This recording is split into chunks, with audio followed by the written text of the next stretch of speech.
ইন্দিৰা গান্ধী হাৰিছে, ইন্দিৰা গান্ধীও হাৰিছে, অটল বিহাৰীও হাৰিছে, অটল বিহাৰী ডাঙৰীয়াও হাৰিছে, অসমৰ মুখ্যমন্ত্ৰী হিমন্ত বিশ্ব শৰ্মাও নিৰ্বাচনত হাৰিছে, অসমৰ আজিৰ মুখ্যমন্ত্ৰী হেমন্ত বিশ্ব ডাঙৰীয়াও নিৰ্বাচনত হাৰিছে, তৰুণ গগৈ হাৰিছিল, ৰাহুল গান্ধীও হাৰিছিল, তৰুণ গগৈ ডাঙৰীয়াও নিৰ্বাচনত হাৰিছে, ৰাহুল গান্ধী ডাঙৰীয়াও আমেথিৰ পৰা হাৰিছিল নিৰ্বাচনত। বহুতো ৰথী মহাৰথী নিৰ্বাচনত হাৰে। আমাৰ দলৰ সভাপতি হাৰিছে, আমি মনত দুখ পাইছো, সেইবুলি AIUDF দল শেষ হৈ যোৱা নাই। এই মন্তব্য প্ৰকাশ কৰে জনিয়াৰ বিধায়ক ডক্টৰ হাফিজ ৰফিকুল ইছলামে।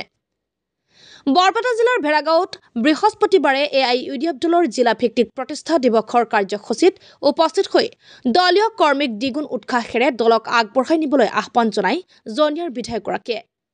লগতে আৰু কয়, আজমল হাৰিছে মানে AIUDF দল শেষ হৈ যোৱা নাই। AIUDF দল আছে, আছিল আৰু থাকিব। সভাত মহিলা মৰ্চা, যুৱ মৰ্চাৰ লগতে দলৰ সকলো স্তৰৰ কৰ্মীক অনাগত দিনত দ্বিগুণ উৎসাহেৰে সততা আৰু নিষ্ঠা সহকাৰে এই দলক আগবঢ়াই নিবলৈ আহ্বান জনায় বিধায়কগৰাকীয়ে। ইফালে অসমৰ মুখ্যমন্ত্ৰী ডক্টৰ হিমন্ত বিশ্ব শৰ্মাৰ সাম্প্ৰদায়িক ৰাজনীতিৰ তীব্ৰ সমালোচনা কৰে বিধায়কগৰাকীয়ে। সভাত চেঙা সমষ্টিৰ বিধায়ক আছৰাফুল হুছেইন, বৰপেটা জিলা AIUDF দলৰ প্ৰশাসনিক সম্পাদক খণ্ডকাৰ আছৰাফুল মামুন, মহিলা মৰ্চাৰ সম্পাদিকা হাছিনা আহমেদকে ধৰি দলৰ বহুতো জিলা পৰ্যায়ৰ নেতা, জ্যেষ্ঠ নেতাকৰ্মী উপস্থিত থাকে। নিউজ ডেস্ক ৰিপৰ্ট, পি সংবাদ। আজি 3 অক্টোবৰ আমাৰ দলৰ প্ৰতিষ্ঠা দিৱস।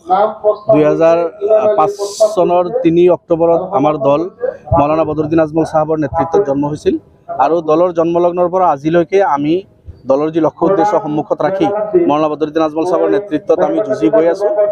আৰু মই ভাবোঁ যিবিলাক সমস্যা লৈ আমি যুঁজি আছোঁ তাৰে আংশিক সমাধান হৈছে যদিও বহুত সমস্যা এতিয়াও আছে।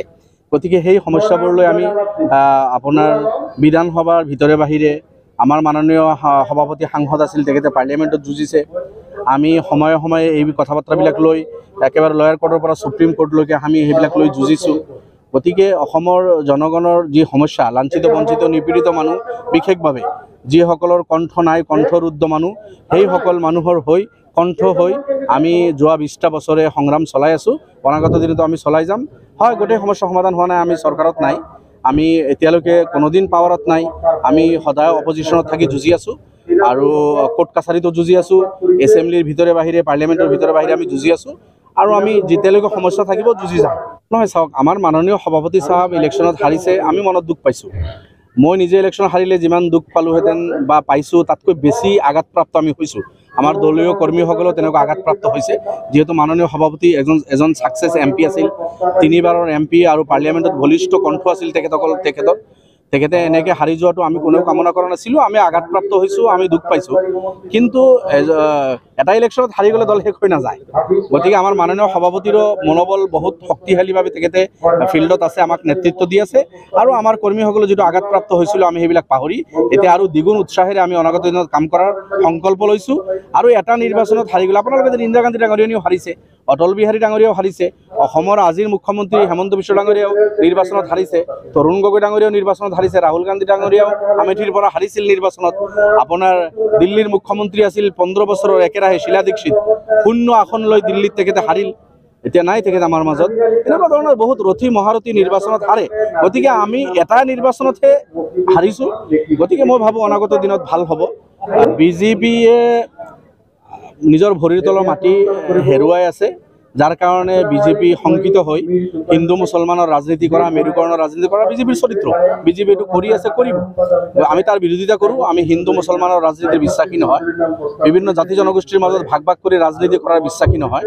গতিকে আমি অসমত বিভিন্ন জাতি জনগোষ্ঠী ধৰ্মাৱলম্বী মানুহ একেলগে মিলিজুলি থাকিব লাগিব। সামগ্ৰিকভাৱে অসমৰ ডেভেলপমেণ্টৰ চিন্তা আমি কৰিব লাগিব। গতিকে যিসকলে এইবিলাক সাম্প্ৰদায়িক ৰাজনীতি কৰি আছে সেইসকল নিশ্চয় জনতাই লক্ষ্য ৰাখি আছে আৰু জনগোষ্ঠীৰ মাজত ভাগ ভাগ কৰি কোনো এটা জনগোষ্ঠীক টাৰ্গেট কৰা, তুচ্ছ তাচ্ছিল্য কৰা, মিয়া কোৱা, হেমন্ত বিশ্ব ডাঙৰীয়াই যি কাৰবাৰ কৰি আছে, এটা মুখ্যমন্ত্ৰীৰ চকীৰ পৰা এই কথা বাৰ্তাবিলাক চবা নিদিয়ে। মই ভাবোঁ তেখেতে সংবিধানৰ শপত খাই এই ধৰণৰ আচৰণ নকৰা ভাল। সকলৰ প্ৰতি সমদৃষ্টি ৰাখি, সকলৰ প্ৰতি শ্ৰদ্ধা ৰাখি, সকলক মৰম কৰি মুখ্যমন্ত্ৰীৰ পদটো চম্ভালা ভাল তেখেতে। দলৰ আজিৰ প্ৰতিষ্ঠা দিৱসত মই কৰ্মী বা সমৰ্থক বন্ধুসকললৈ মই অনুৰোধ কৰিছোঁ যে 2005 চনৰ 3 অক্টোবৰত দলৰ যি লক্ষ্য উদ্দেশ্য সন্মুখত ৰাখি জন্ম হৈছিল আৰু যি সমস্যালৈ আমি যুঁজি আছোঁ, আমি আজি সংকল্পবদ্ধ হ'ব লাগে যে অসমৰ নিপীড়িত লাঞ্ছিত বঞ্চিত জনগণৰ অধিকাৰ সাব্যস্ত কৰাৰ কাৰণে ইনসাফ প্ৰতিষ্ঠা কৰাৰ কাৰণে সৰ্বস্তৰৰ মানুহে যাতে তেখেতসকল অধিকাৰ পায় তাৰ কাৰণে আমি যুঁজাৰ সংকল্প ল'ব লাগে আৰু সংকল্প লোৱাৰ কাৰণে অনুৰোধ কৰিছোঁ। অসম চুক্তি লৈ মুখ্যমন্ত্ৰী নিজে কনফিউজড। অসম চুক্তিত 1971 চনত আধাৰ কৰি অসম চুক্তি হৈছিল। অসম চুক্তিৰ আত্মা আছিল যে 1971 চনৰ পিছত যিসকল বিদেশী অসমত আহিছে সেইসকলক ডিটেক্ট কৰিব লাগে, সেইসকলক ডিপৰ্ট কৰিব লাগে, আৰু 71ৰ আগত যিসকল আছে সেইসকল ইয়াৰে নাগৰিক হ'ব। এইটো অসম চুক্তিৰ মূল আত্মা। আৰু অসম চুক্তিৰ আত্মাক বিজেপি আৰু এজিপি হত্যা কৰিছে। 71ৰ পিছৰ পৰা 2014লৈকে কা পাছ কৰি বিদেশীৰ অতিৰিক্ত বোজা অসমক জাপি দি আছে। গতিকে অসম চুক্তি আখৰে আখৰে পালন কৰাৰ কথা কৈ অসম চুক্তিৰ আত্মা হত্যা কৰা দল বিজেপি। গতিকে বিজেপি এতিয়া যি কথা বাৰ্তাবিলাক কৈ আছে মই ভাবোঁ এইটো বিভ্ৰান্তি কৰাৰ কাৰণে কৰি আছে, আৰু বিজেপি চিনচিয়াৰ নহয় এইটো মেটাৰত। চাওক, যেতিয়ালৈকে ৰাজ্যৰ শেষৰজন মানুহ তেখেতৰ অধিকাৰ নাপাব, তেখেতে নিপীড়িত হৈ থাকিব, বঞ্চিত হৈ থাকিব, সেইসকলৰ কণ্ঠ হৈ আমি বিধানসভাৰ ভিতৰে বাহিৰে সেইসকলৰ সমস্যালৈ কোৰ্ট কাছাৰীত যাব লগা হ'লে আমি যুঁজিম। NRCৰ মেটাৰত আপোনালোকে দেখিছে মৌলানা বদৰুদ্দিন আজমল সাহেবৰ নেতৃত্বত, জমিয়তৰ নেতৃত্বত 5 বছৰ আমি জাগ্ৰত প্ৰহাৰীৰ দৰে সুপ্ৰিম কোৰ্টত আমি সেইখিনি ফাইট দিছোঁ। আমি ৰাইজৰ মাজত গৈছোঁ, ৰাইজৰ ফৰ্ম ফিলাপৰ পৰা আৰম্ভ কৰি সকলো কৰিছে, সৰ্বস্তৰৰ মানুহেও কৰিছে, বিভিন্ন সংগঠন কৰিছে, ইণ্ডিভিজুৱেলি সচেতন নাগৰিকেও কৰিছে, আমিও কৰিছোঁ, জমিয়তে কৰিছে, UDF কৰিছে। আমিও সেইবিলাক কৰি আৰু সুপ্ৰিম কোৰ্টতো সেই সমস্যাবিলাক লৈ আমি যুঁজিছোঁ। আপোনালোকে নিশ্চিতভাৱে দেখিছে পঞ্চায়ত চাৰ্টিফিকেট যেতিয়া বাতিল হ'ল, মহিলাসকলৰ পঞ্চায়ত চাৰ্টিফিকেট লিংক চাৰ্টিফিকেটৰ কাৰণে মানি ল'ব লাগে, মৌলানা বদৰুদ্দিন আজমল সাহেব সুপ্ৰিম কোৰ্টত যুঁজিছে আৰু সেই কেছত আমি জয়লাভ কৰিছোঁ। আপোনাৰ BTADত যেতিয়া গণ্ডগোল হ'ল, লাখ লাখ মানুহ, প্ৰায় 4 লাখৰ অধিক মানুহ বেঘৰ হ'ল, আহি গ'ল। সেই মানুহখিনিৰ ওচৰত মৌলানা আজমল সাহেবৰ নেতৃত্বত আমি তেখেতসকলৰ হালপুৰ্চি কৰিছোঁ, তেখেতসকলৰ খা খবৰ লৈছোঁ, গৈছোঁ, তেখেতসকলৰ অৱস্থাৰ বুজ লৈ মৌলানা বদৰুদ্দিন আজমল সাহেব পাৰ্লিয়ামেণ্টত বলিষ্ঠ পদক্ষেপ ৰাখি চৰকাৰক সৈমান কৰাইছে। আকৌ এই মানুহখিনিক তাতে সংস্থাপিত কৰাৰ কাৰণে চৰকাৰ বাধ্য হৈছে।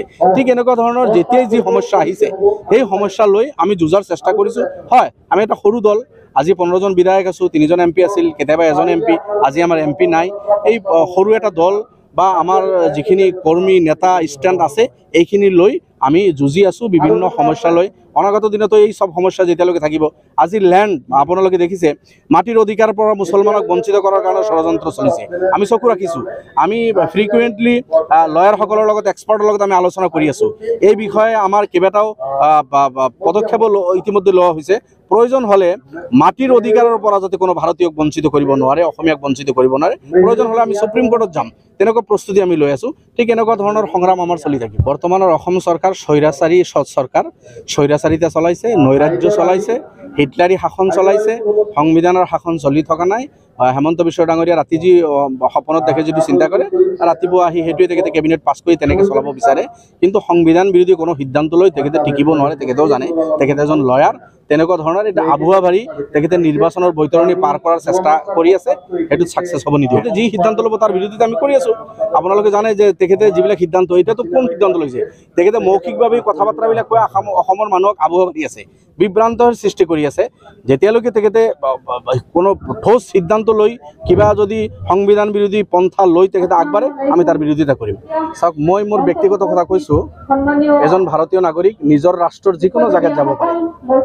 এজন অসমীয়া ব্যক্তি নিজৰ ৰাজ্যৰ এখন জিলাৰ পৰা আন এখন জিলালৈকে যোৱাৰ অধিকাৰ আছে। কিন্তু বিগত কিছু মাহৰ পৰা আমি লক্ষ্য কৰিছোঁ, অসমত কিছু অঞ্চলত কিছু পৰিস্থিতি উদ্ভৱ হৈছে, মানুহে নিৰাপত্তাহীনতাত ভুগিছে, আৰু অসমৰ মুখ্যমন্ত্ৰী নিজেই নিৰাপত্তা দিয়াত ব্যৰ্থ হৈছে, আৰু তেখেতৰ মানে পজিটিভ মানসিকতা নাই। গতিকে অসমৰ মুখ্যমন্ত্ৰীক আহ্বান জনাইছোঁ, আপুনি অসমৰ পৰিস্থিতি ঠিক কৰক, অসমীয়া জনতাৰ নিৰাপত্তা নিশ্চিত কৰক, যাতে শিৱসাগৰ, তিনিচুকীয়াৰ মানুহ অন্য জেগাত যাব পাৰে, বা গোৱালপাৰা, ধুবুৰীৰ মানুহ শিৱসাগৰত যাব পাৰে। আমি চব অসমীয়া মিলিজুলি থাকিব বিচাৰোঁ।